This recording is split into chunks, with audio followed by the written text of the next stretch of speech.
Hello and welcome to Contractor Outlook newscast. This is Heidi Ellsworth with the Coffee Shops, and we are here to talk about what's happening in construction.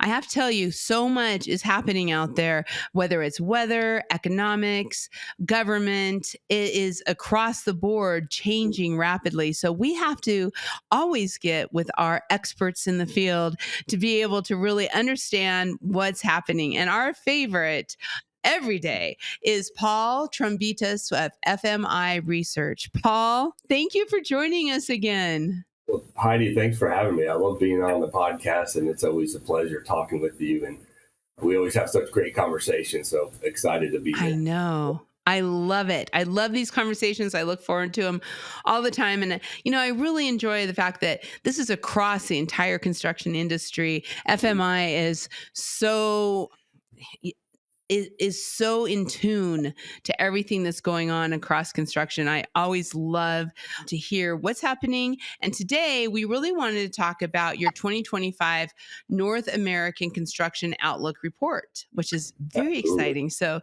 let's start out with, if you could introduce yourself and tell us about FMI Research. Absolutely. So if you're not familiar with FMI, we're a management consulting and investment banking firm. And what's unique about our organization is that for the 70 years the company's been in business, the only industry we work in is construction. We call it the built environment. So our clients are general contractors, trade contractors, architects, engineers, building product manufacturers, distributors, and any of the associations that are involved in the industry. And so on our investment banking side, they work on the M&A buy side, sell side, ownership transition. And then on our consulting side, where I sit, we focus on strategy development with organizations. We also work with companies on leadership and development, as well as performance. How do we improve our operations as a business? And so the consultants and bankers that work at FMI are essentially living in these businesses every day. And it gives us a really great perspective on how they're operating, what they care about, what are their pain points and challenges. And that all feeds into our overview outlook, as well as on a quarterly basis when we update it. So it gives us a good boots on the ground sense, if you will. Yeah, it really does. And I mean, I one of the things I love is how much you work with the associations, because I think that's where a lot of that information lies, is in the strength of those associations. And that's how you and I met, was through Metal Construction Association, where you've done a lot of research for them. Absolutely, yeah. So MCA is a great association, and we also work with a number of others. So MCA, DBI, DBIA, AGC, ABC, AWCI, a wide range of all the organizations and associations in the industry, which is great because you get a great perspective on what everybody's seeing, what are their pain points, challenges, opportunities. So it's really beneficial for us. That's the part I love, is that you really see every single part and why these conversations are so great. So let's get started with that. Can you give us a brief overview of the 2025 North American Construction Outlook report, kind of what you saw on key trends and your forecasting? That's the part I love. Absolutely. So when we look at the market, there's a number of factors right now. It's the political climate, affordability rates, technological trends and advancements. You have generational transitions, all of these converging together right now, essentially. And it's really creating a very unique dynamic in the market. And when we think about what are the top trends, so first being, and I'm sure most folks are familiar with, data centers and the growth in that space. So if we look at just 2025, data center spending is going to be, or anticipated to be, $30 billion, which is substantially higher than it was in 2020. And we continue to see that as a very favorable growth market. We also see on the manufacturing side, the reshoring, the investment in high-tech manufacturing, everything from battery to EV, semiconductor, pharma. And that is what I found really interesting, Heidi, and I think you'll appreciate this, is from 2022 to 2024, 100% growth. Wow. Wow. Incredible. And also on top of that, there are more companies, and we get several inquiries really we've had several over the last couple months of companies looking to get, especially in the building product space, looking to greenfield facilities in the US. And so we see the reshoring of manufacturing as a big trend, certainly data centers, but also there's the efficiency, sustainability factor that's continuing to be top of mind for folks. And across all industries, they're looking at how do we reduce carbon footprint, what are the low impact products and materials that we can utilize on projects. And so that remains a big topic of conversation. And also technology, everything from the complexity of buildings with smart buildings and integration of sensors and technologies to monitor efficiency, and then the adoption of AI on project sites and the extent that how that's being utilized. And then I'd say the last big topic would really be around the M&A environment. And this is specific to just building products, but when we look at the number of M&A or deals in the building product space from 2020 to 2024, by count, grew 50%. So reaching 380 deals last year, which that we see is continuing to grow, particularly as we see the private equity investment in the marketplace. So those all together really the high level key trends that we're seeing that will continue to shape the industry. Yeah. And really are going to keep that industry growing. Absolutely. Yeah. Across the board, because when you talk about, you've mentioned 2% overall growth in construction spending for 2025. I think there's people out there who are kind of like going, okay, wait a minute. Are we really growing? Are we going to stay? Is it recession? I mean, we've been trying to be in a recession for the last 5 years, it feels. And so as you're kind of looking at that, what are some of the stabilization? I mean, I know there's a lot that's not stable, there's a lot of uncertainty, but what are some of the stabilizers that you're seeing? Yeah, and I think, so when we look from 23 to 24, we saw 6% growth. And then moving from 24 to 25, it's 2%. So slowing of growth. But I think it's important to note when we look at the large sectors, the residential, non-res, and non-building, over the forecast period, we see residential seeing growth, and over 3.5%, and on average annual spending of $975 billion, and that's being driven by single family and improvements.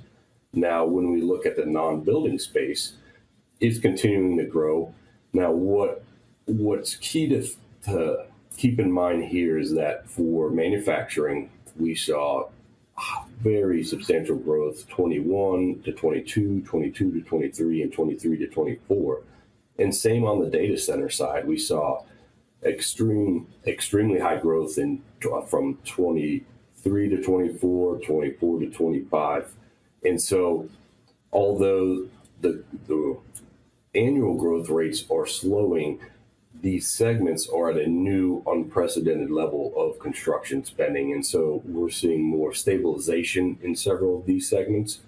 And what we anticipate is 25, 26 to be lower growth years, and then really a return to more higher digit annual growth rates into 27, 28. And it is interesting, though, particularly with manufacturing, I thought this was really interesting, is that manufacturing of non-residential spending, manufacturing represents 62% of spending in 25. And that is significantly higher than it has been in the past. And then the next highest segment is in education at 33%, followed by commercial and office. And those are all seeing unique dynamics at play, from data centers to the high tech to warehousing. And so those are going to have implications for that lower growth rates, and then an uptick there in 27. And then on the non-building side, it's a smaller portion of the market. So on average, roughly 400 billion per year through the forecast period, but it's being driven a lot by the IIJ funding, government incentives, and we see that as a much more stable market, particularly where we see attractive growth is in the water, wastewater space, and power. And so when we think of the overall market, residential certainly on the single family improvement side, seeing favorable growth, and it's a spread across non-residential, and then in non-building, a lot of that infrastructure is certainly going to see favorable, at least stable growth over the forecast period. Wow. Wow. So let's talk a little bit about the infrastructure. I mean, when you're talking about the non-building segment and that we had our huge infrastructure bill, and there's been, like you said, a lot of money put into that. What are you all seeing? Is that, do you see that drying up? Is that going to continue? I know you just made mention of that, but I'd like to go a little bit deeper. Like, how are some of these programs that we saw when it comes to chips and data centers and all these different things, are we still seeing that input of federal funding into a lot of these segments? So before we get into that, there's one additional item I wanted to note is, so we have an index that's the non-residential construction index, and we capture insights and input from firms operating in non-residential market. In Q1 for 2025 was 56.9 on the index score, which is the highest it's been in over a year. And one of the key topics that they noted was a lack of projects in the mid-range size. So that 150 to 200, even 300, and a lot more on the end. So the smaller maintenance upgrade projects and the large 750 million and plus, which another interesting aspect there is the labor required per dollar is much higher for those projects than they are for that mid-size project, which adds another layer of complexity and challenge to the market given the labor constraints. And so I wanted to make sure to call that out as well. Yeah, no, I think that's really important. And then on the non-building side, Power's one that we anticipate seeing growth from 24 to 25, 7% growth there. A lot of that is being fueled by energy demands from data centers, from manufacturing, artificial intelligence. And so that growth in those segments is going to fuel investment in upgrading infrastructure to support them. Because right now we're seeing an increase in consumption of power from all of those segments, and to support them moving forward, that's going to be a major emphasis. And the other one on the non-building side is the water, wastewater. And that's a big emphasis on improving the drinking water infrastructure, as well as repairing transmission and distribution networks for housing. And that's a big emphasis right now. And so we anticipate the water, wastewater space to be very favorable over through the forecast, upwards of 6+% growth. Wow. It's funny when you kind of think about this, coming from Roofer's Coffee Shop, Coatings Coffee Shop, Metal Coffee Shop, you don't think about, okay, yeah, we're all excited to hear that the single family residential and residential improvement overall, multifamily. Mm-hmm. So we all, coming from our side, more in the sub trades with the roofing, metal, coatings, and of course, that is great news to hear the single family is going to be growing, but you don't think about all of the other things that go around that. At least I don't. That's why I love talking to you. You think about public safety, water supply, and all of that is happening. Plus, then all the manufacturing that is also going on to get the materials that we need for this multifamily. And we still have a housing shortage. There's still a housing shortage out there, which is driving that. Let's talk just a little bit more. I would love, you and I talked about this at the IBS show too, International Builder Show, but let's talk just a little bit about what's driving that single family residential and how it's playing with multifamily too. So there's a couple factors here, and so when we look at net migration, so the number of people leaving versus coming into a state, and you look at the trend over the last 20 years, it's a very clear depiction of the population growth in the southern states. And in particular, when we look at single family total housing starts, the most favorable markets for 24 were Dallas, Houston, Phoenix, San Antonio, Atlanta, Austin, Tampa, Charlotte, Raleigh. So they were concentrated in more of the secondary cities, if you will, as opposed to your historic primary cities like LA and New York and Chicago. And there's a large shift outside of those areas. And in addition to that, we look at the median age of a house, which this is really interesting to me, is it was more than 40 years old. When we think about improvements, there's going to be a continued investment in upgrading, maintaining, and investing in homes due to the age, but also given the affordability dynamics over the last several years, over the next 3 to 5 years, homeowners that purchased a home that maybe wasn't what they exactly wanted, given the cost to buy a home. And so over the next 3 to 5 years, we'll see more investment, particularly around upgrading fixtures, facade, interior flooring to get it to where folks want the home to be or what they had hoped for over the last several years. Right. And so that's going to be a big one. In terms of population, net migration, we see a higher volume of folks in the southern states, Texas, Florida, Carolinas, Georgia. And then you have the other dynamic of affordability. That's folks have purchased homes where they want to upgrade. And then you have others where the homes are older and they want to increase the value as well as maintain and upgrade those. So we'll continue to see investment on the single family side as a number of those key drivers. But the other piece is on the office, in the office sector. The SEC released a report where last year was the highest number of corporate relocations in the last 15 years. And they were all to cities that I just mentioned that we're seeing growth in housing. Yeah. And so that's only going to spur the housing growth, but from an office standpoint, TI, it's going to require infrastructure needs, institutional needs, water, wastewater demand. And so they all kind of tie together to support the growth in population in these various MSAs and areas. Yeah. What do you see? What do you see with the buildings that are being left behind? You know, from some of these number one cities that people are moving out of. What does that look like?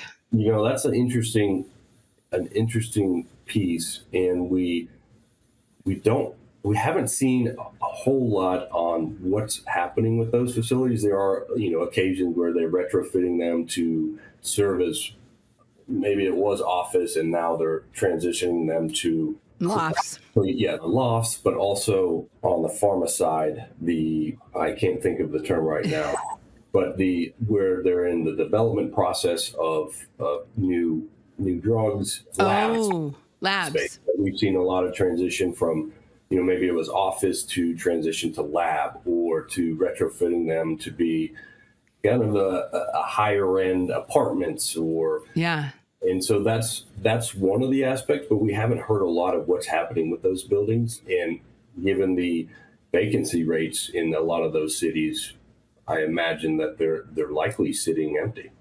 Yeah, it's going to be interesting because really when we start talking about housing and multi-use, these old buildings at some point are going to need to either be rehabbed or torn down. Most likely is what's going to happen. Exactly, and repurposed, and it goes to the trend in adaptability of facilities. So as the technology changes within the construction space, how do you upgrade and change the purpose of a building? And given a lot of these buildings are aged facilities, so I would imagine there's going to be a lot of tear down or a lot of investment in repurposing them. 70%. Yeah, I find that, to me, I want to watch that one, Paul. We got to watch that. That's going to be really interesting as we're moving forward. So as we're looking at, other areas, and I kind of want to talk a little bit about healthcare, education, and transportation, and I'm just going to kind of bring it back to roofing. That's big, right? Every year there is re-roofs on schools, on healthcare. And so what are you seeing in those areas? So healthcare, a big thing here, right? The aging population's a big driver. So over the last year, 2 years, we've seen a transition back to investment in hospital expansions as well as medical office buildings. Now we see medical office buildings slowing in construction growth. However, there is a wave of large hospital expansion projects over the next 2 years. So we anticipate that to underpin a lot of demand in the healthcare space.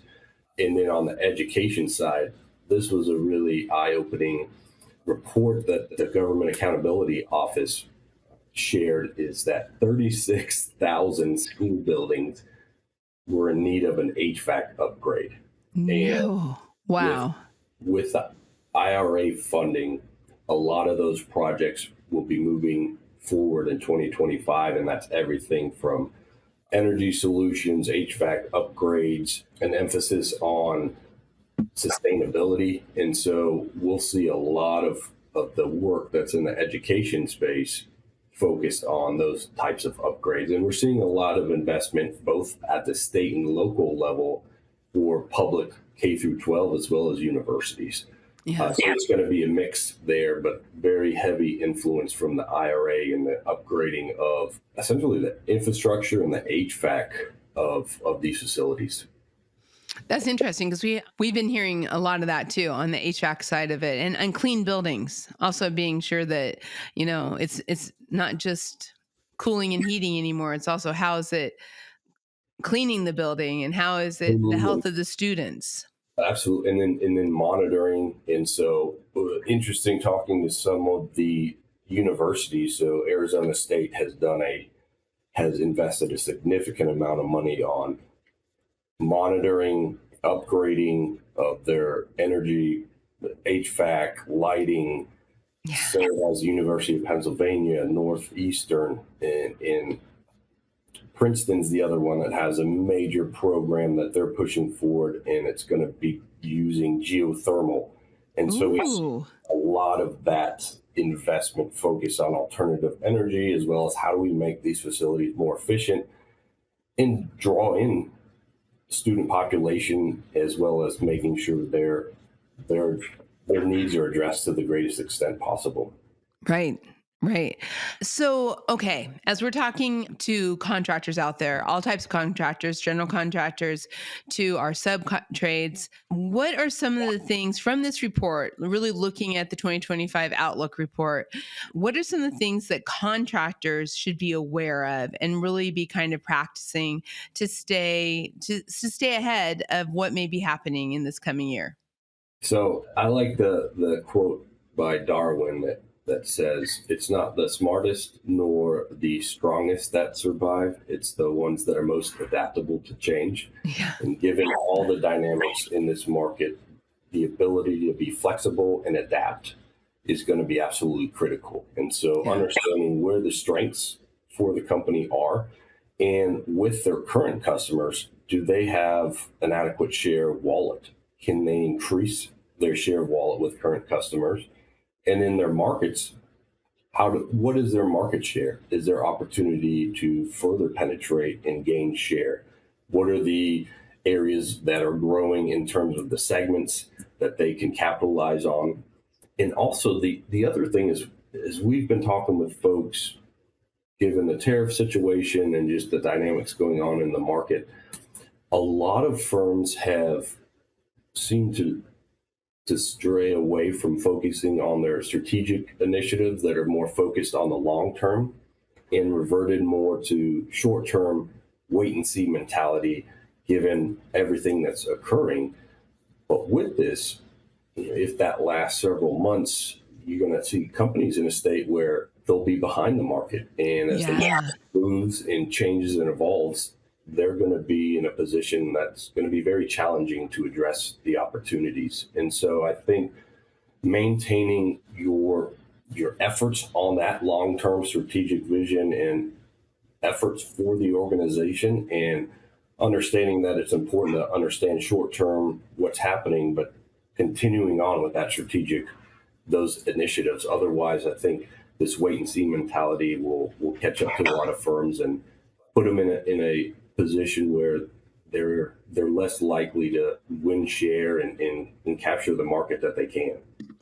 I think that's brilliant. Honestly, that's one of the things, because we talk a lot about differentiating your business. So if you are a residential contractor, adding, if you're doing roofing, adding siding, windows, really kind of looking at that share of the wallet. I love that. I think that's exactly, we talk about that all the time. But I also really, really hit with what you're saying about be careful. Don't be too far behind the curve on this watch and wait. And we saw a lot of that right around the elections. But the people who kind of kept going and kept pushing and were there on the front, that when it does break, they're getting the jobs, they're getting the quotes, they're moving forward. I think that's brilliant. That's exactly, people can't, if we let fear rule, it doesn't work too well. It doesn't work too well. And you will eventually be in a position where you're behind the market and you'll get left behind. And if you're maintaining the sales and the long-term focus on where we're capturing market share, it's going to be a real challenge, because there are firms out there that are going to continue with that emphasis. Yeah. And that comes across, I've heard I'll talk to a lot of contractors who are like, we're hiring. We're continually hiring because we know we need to get the talent now, and have them ready to go for when the projects are there. And then they are the ones ready, where then other folks who have put in hiring freezes or stopped are kind of like 100% behind the 8 ball. 100%. Yeah. Wow. Great advice as always, Paul. Man, I love these conversations. Likewise. So great. Okay. So now you said earlier when we were talking that obviously this was the 2025 North American Construction Outlook report, but you also are providing reports quarterly. That's right. Updates. Talk about how people can get their hands on those. Absolutely. So we have, these are publicly available reports on our website. So we have annually, we release this report, which is the starting out every year in January. What is the outlook on the market? And then updating that quarterly. So you can access these at fmicorp.com. And then we're also going to release our building products outlook coming up here in the next month. Awesome. And then we also have a number of other publicly available blogs and articles, everything from labor, talent, the impacts of tariffs. Wow. Private equity investment. So there's a number of different reports that are available. And you can find all of that on Roofers Coffee Shop too, because we are very proud to have FMI in our directory. Paul also has a directory out there. So if you're interested in having him speak at your association, I'm telling you, he's great. And also if you just want to get more information, you can find all of that on Roofers Coffee Shop. We are also sharing several articles that Paul sends to us and his team so that we can keep you at the forefront of everything that's happening. Paul, thank you so much. Heidi, thank you. Always a pleasure. I love it. I love it. And thank you all for listening to this Contractor Outlook newscast. This is what it's all about. We want to give you the information you need for your business in the upcoming year and long term so that you can have great success. And building partnerships and having friends like Paul and FMI is what really brings it all together. So be sure to check out all of our Contractor Outlook newscasts under the RLW navigation under podcasts, and you'll find us there, or on your favorite podcast channel. Be sure to subscribe and set those notifications. And finally, of course, all of the Contractor Outlook newscasts are on YouTube. So please get on YouTube, subscribe, and ring that bell so you don't miss a single episode. We'll be seeing you next time on Contractor Outlook newscast.